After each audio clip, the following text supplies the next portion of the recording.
Bengaluru metro ಅಧಿಕಾರಿಗಳು ಕೇಂದ್ರ ಸರ್ಕಾರಕ್ಕೆ ಮೆಟ್ರೋ ದರವನ್ನು ನಿಗದಿಪಡಿಸೋದಕ್ಕೆ ಫೇರ್ ಫಿಕ್ಸೇಷನ್ ಕಮಿಟಿಯನ್ನು ನೀವು ರಚನೆ ಮಾಡಿ ಅಂತ ಹೇಳಿ ಪತ್ರವನ್ನು ಬರೆದು ಈ ಪ್ರಾಸೆಸ್ಸನ್ನು ಶುರು ಮಾಡಿದ್ರು. ಮೆಟ್ರೋ ದರವನ್ನು ಏರಿಕೆ ಮಾಡೋದಕ್ಕೆ ಕಾನೂನಿನಲ್ಲಿರುವಂಥ ಪ್ರಕ್ರಿಯೆ ಏನು ಅಂದರೆ, ರಾಜ್ಯ ಸರ್ಕಾರ ಅಥವಾ ಮೆಟ್ರೋ ಕಂಪನಿ ಕೇಂದ್ರ ಸರ್ಕಾರಕ್ಕೆ ಫೇರ್ ಫಿಕ್ಸೇಷನ್ ಕಮಿಟಿಯನ್ನು ರಚನೆ ಮಾಡಿ ಅಂತ ಪತ್ರ ಬರೀಬೇಕು. ನಂತರ ಕೇಂದ್ರ ಸರ್ಕಾರ 3 ಜನ ಸದಸ್ಯರು ಉಳ್ಳಂಥ ಒಂದು ಸಮಿತಿಯನ್ನು ರಚನೆ ಮಾಡುತ್ತೆ. ಆ ಸಮಿತಿಯಲ್ಲಿ ಅಧ್ಯಕ್ಷರಾಗಿ ಮಾಜಿ ನ್ಯಾಯಮೂರ್ತಿಗಳೊಬ್ಬರು ಕೆಲಸ ಮಾಡ್ತಾರೆ. ಕೇಂದ್ರ ಸರ್ಕಾರದಿಂದ ಒಬ್ಬರು ಪ್ರತಿನಿಧಿ ಇರ್ತಾರೆ, ರಾಜ್ಯ ಸರ್ಕಾರದಿಂದ ಒಬ್ಬರು ಪ್ರತಿನಿಧಿ ಇರ್ತಾರೆ. ಇದು ಈ ಕಮಿಟಿಯ ಕಾಂಪೋಸಿಷನ್. ಈ ಕಮಿಟಿ ರಾಜ್ಯ ಸರ್ಕಾರದ ಇನ್ಪುಟ್ಗಳನ್ನು ಪಡೆದುಕೊಂಡು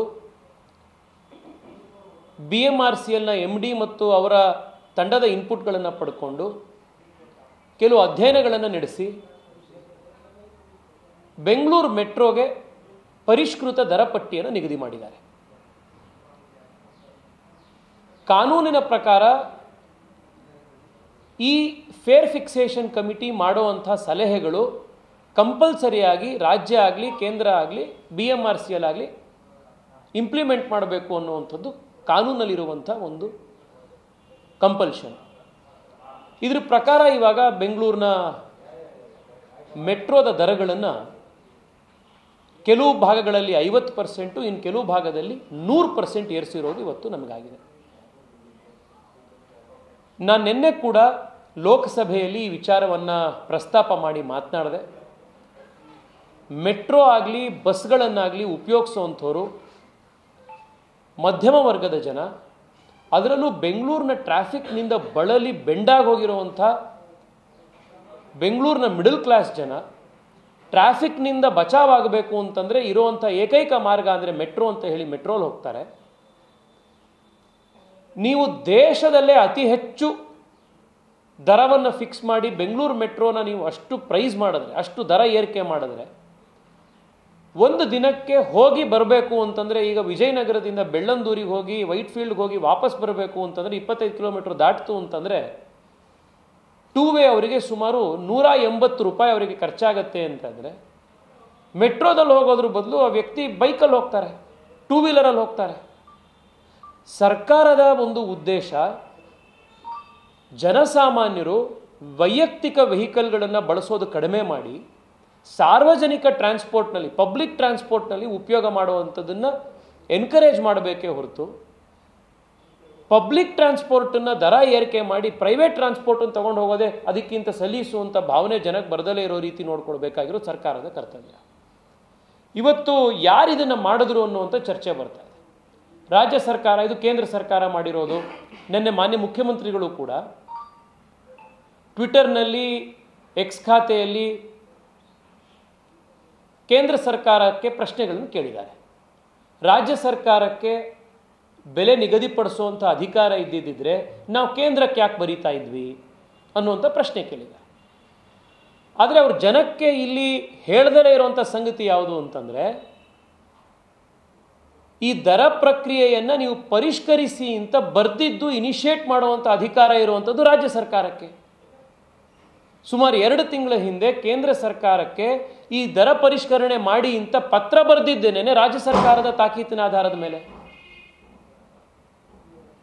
ಅಂಡ್ ಮೆಟ್ರೋ ದರವನ್ನು ಮಾತ್ರ ರಾಜ್ಯ ಸರ್ಕಾರ ಏರಿಕೆ ಮಾಡಿಲ್ಲ. ಕರ್ನಾಟಕದಲ್ಲಿ ಕಾಂಗ್ರೆಸ್ ಸರ್ಕಾರ ಅಧಿಕಾರಕ್ಕೆ ಬಂದಾದ ಮೇಲೆ ರಾಜ್ಯದಲ್ಲಿ ಪ್ರತಿಯೊಂದರದ್ದು ಕೂಡ ಬೆಲೆಗಳು ಏರಿಕೆ ಆಗಿದೆ. ಪ್ರಾಪರ್ಟಿ ರಿಜಿಸ್ಟ್ರೇಷನ್ ಫೀಸು 600% ಜಾಸ್ತಿ ಆಗಿದೆ. ವೆಹಿಕಲ್ ರಿಜಿಸ್ಟ್ರೇಷನ್ ಫೀಸು 10% ಜಾಸ್ತಿ ಆಗಿದೆ.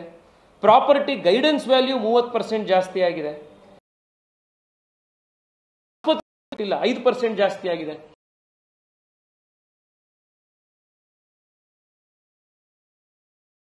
ಎಲೆಕ್ಟ್ರಿಕ್ ವೆಹಿಕಲ್ ಮೇಲೂ ಟ್ಯಾಕ್ಸ್ ಹಾಕಿ, ಎಲೆಕ್ಟ್ರಿಕ್ ವೆಹಿಕಲ್ಲು ಪೊಲ್ಯೂಷನ್ ಕಡಿಮೆ ಮಾಡುತ್ತೆ, ಅದರಿಂದ ಏರ್ ಪೊಲ್ಯೂಷನ್ನು, ನಾಯ್ಸ್ ಪೊಲ್ಯೂಷನ್ನು ಕಡಿಮೆ ಆಗುತ್ತೆ, ಅದನ್ನು ಎನ್ಕರೇಜ್ ಮಾಡಬೇಕು ಅನ್ನೋದು ಬಿಟ್ಟು ಎಲೆಕ್ಟ್ರಿಕ್ ವೆಹಿಕಲ್ ಮೇಲೂ 10% ಟ್ಯಾಕ್ಸ್ ಜಾಸ್ತಿ ಆಯಿತು. ಎಲೆಕ್ಟ್ರಿಕ್ ಟ್ಯಾರಿಫ್ 14.5% ಜಾಸ್ತಿ ಆಯಿತು. ವಾಟರ್ ಟ್ಯಾರಿಫ್ 30% ಜಾಸ್ತಿ ಆಯಿತು. ಪ್ರಾಪರ್ಟಿ ಟ್ಯಾಕ್ಸ್ 25% ಜಾಸ್ತಿ ಆಯಿತು. ರೈತರು ಬಳಸುವ ಬೀಜಗಳದ್ದು 60% ಟ್ಯಾಕ್ಸ್ ಜಾಸ್ತಿ ಆಯಿತು. ಬಿಯರ್ ಮೇಲೆ 45% ಜಾಸ್ತಿ ಆಯಿತು. ಹಾಲಿನ ದರ 15% ಜಾಸ್ತಿ ಆಯಿತು. ಬಸ್ಸಿನ ದರ 15% ಜಾಸ್ತಿ ಆಯಿತು. ಈ ಎಲ್ಲವನ್ನೂ ರಾಜ್ಯ ಸರ್ಕಾರದ ಕಂಟ್ರೋಲಲ್ಲೇ ಇತ್ತು. ಇವರು ಅದನ್ನೆಲ್ಲರೂ ಏರಿಸಿದ್ರು. ಮೆಟ್ರೋ ದರ ಏರಿಕೆ ಮಾಡೋದಕ್ಕೆ ಕೇಂದ್ರ ಸರ್ಕಾರ ಸಮಿತಿ ರಚನೆ ಮಾಡಬೇಕು, ಅದನ್ನು ಕೂಡ ಪರಿಷ್ಕರಣೆ ಮಾಡಬೇಕು ಅಂತ ಹೇಳಿ ಕೇಂದ್ರ ಸರ್ಕಾರ ಮಾಡಲಿ ಅಂತ ಹೇಳಿ ಪತ್ರ ಬರೆದಿದ್ದು ರಾಜ್ಯ ಸರ್ಕಾರ. ರಾಜ್ಯ ಸರ್ಕಾರ ಈ ರೀತಿ ಪತ್ರ ಬರೆದ ನಂತರ ಮೆಟ್ರೋ ಆಕ್ಟ್ನ ಕೆಳಗಡೆ ಕೇಂದ್ರ ಸರ್ಕಾರಕ್ಕೆ ಇದನ್ನು ನಾವು ಮಾಡೋದಿಲ್ಲ ಅಂತ ಹೇಳುವಂಥ ಅಧಿಕಾರ ಇಲ್ಲ. ರಾಜ್ಯ ಸರ್ಕಾರ ಕೇಂದ್ರ ಸರ್ಕಾರಕ್ಕೆ BMRCL ಮುಖಾಂತರ ನೀವು ಫೇರ್ ಫಿಕ್ಸೇಷನ್ ಕಮಿಟಿಯನ್ನು ರಚನೆ ಮಾಡಿ ದರವನ್ನು ಪರಿಷ್ಕರಿಸಿ ಅಂತ ತಾಕೀತು ಮಾಡಿದ ಮೇಲೆ ಕೇಂದ್ರ ಸರ್ಕಾರಕ್ಕೆ ಮಾಡಲೇಬೇಕಾದಂಥ ಅನಿವಾರ್ಯತೆ ಇರುತ್ತೆ ಈ ದರ ಫಿಕ್ಸೇಷನ್ ಕಮಿಟಿಯನ್ನು. ಇದರಲ್ಲಿ ದರ ಎಷ್ಟನ್ನು ಫಿಕ್ಸ್ ಮಾಡಬೇಕು ಅನ್ನುವಂಥದ್ದು ರಾಜ್ಯ ಸರ್ಕಾರದ್ದು ಅಲ್ಲ ನಿರ್ಧಾರ, ಕೇಂದ್ರ ಸರ್ಕಾರದ್ದು ಅಲ್ಲ ನಿರ್ಧಾರ, ಈ ಕಮಿಟಿ ಮಾಡಿರುವಂಥದ್ದು.